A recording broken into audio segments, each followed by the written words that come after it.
afternoon. Not a lot to say, so let's just start with the questions. Questions. Start here on the right side. Gabe. Coach Chavis, how impressed were you in the final minute? The game was over. They were clearly trying to punch another one in there, but your guys showed for 60 minutes they had some fight in them. Well, that's what you got to do, and you know that's the way this team has practiced. You know, going all the way back to spring practice, that's the way they practiced in the spring. I mentioned in here last week and maybe even the week before. You know, they want to do well. They want to win, and they're not going to turn down anything from anybody. Right side middle. Mark. Then we'll go to Sam. Coach, I know you've seen the stat sheet by now, but I was wondering if you could talk a little bit about the performance of Armani Watts last Saturday night and the season overall. Well, you know, he's played well for us. Both of our safeties have played extremely well for us, and you know, I mean, I'm glad to look at the stat sheet and see that he made those plays. But you know, the thing that and we did this, and when I say my room, I'm talking about the linebacker room. You know, I challenge those guys. They've got to make plays. They got to keep the balls off the safety some. So, you know, we got to grow up there, and you know, we got some fundamental issues that we're addressing, and you know, to be honest with you, you know, we're going to keep addressing until we get it right. Not an effort. It's not an effort thing. We're getting guys that are getting cut. You know, we work cut blocks. You know, you're no good to the defense if you're on the ground. So we've got some things that we got to work out, and hopefully he won't have to make that many tackles in another game. You know, hopefully we can keep the ball from getting on him.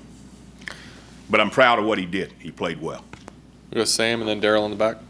Looking back on video, how would you characterize the battle between Myles Garrett and Larry Tunsil on Saturday, how that played out? Well, you know, I think Myles did more than hold his own. You know, I think he ended up with 7 tackles. He ended up with a deflected pass, a big holding call, you know, because he couldn't block the speed.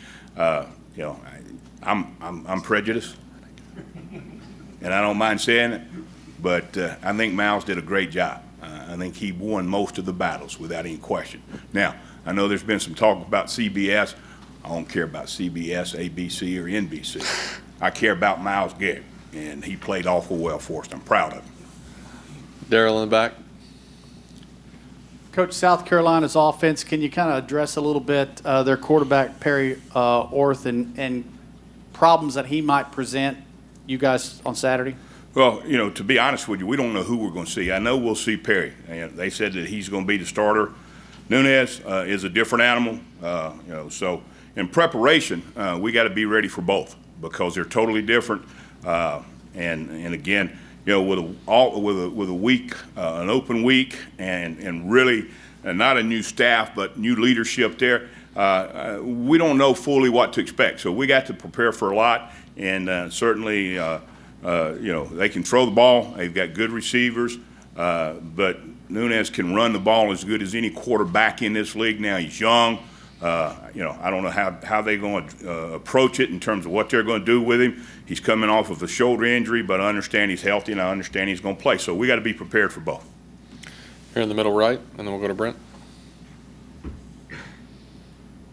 John, you've gone up against Steve Spurrier as much as anybody. What was your reaction when you heard that he was gone? Well, obviously, great football coach, one of the best in the business, very, very competitive. You know, obviously, you know, Hall of Fame guy. You know, you hate to see guys that you know, leave the sport, leave it. But if he felt like it was time, then I respect his decision. And you know, certainly, we had some battles. We had some good battles, and you know, it was always fun playing against him. Here in front, Brent. When you stepped off that plane on New Year's Day at Easterwood Airport, you said you were looking forward to working with a great offense. You've seen what this A&M offense can do. Do you figure it's just a matter of time before it finds its rhythm?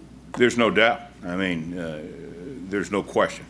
And like I said, you know, we're going to keep working. We got issues on defense that we got to work on. You know, we got to do a better job of creating the short field for our offense. But there's no doubt. There's no question. It's been proven.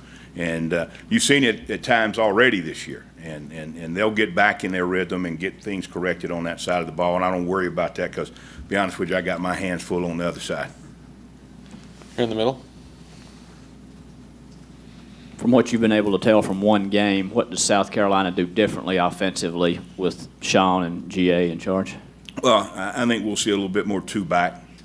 We may even see some option. They're running, their zone scheme, but a lot of it was the same. But they'll be, I think they'll be a little bit more two back than two tight ends. But we got to prepare for it all. Anything else for Coach Chavis? All right. Thank you, Thanks guys. for your time, Coach.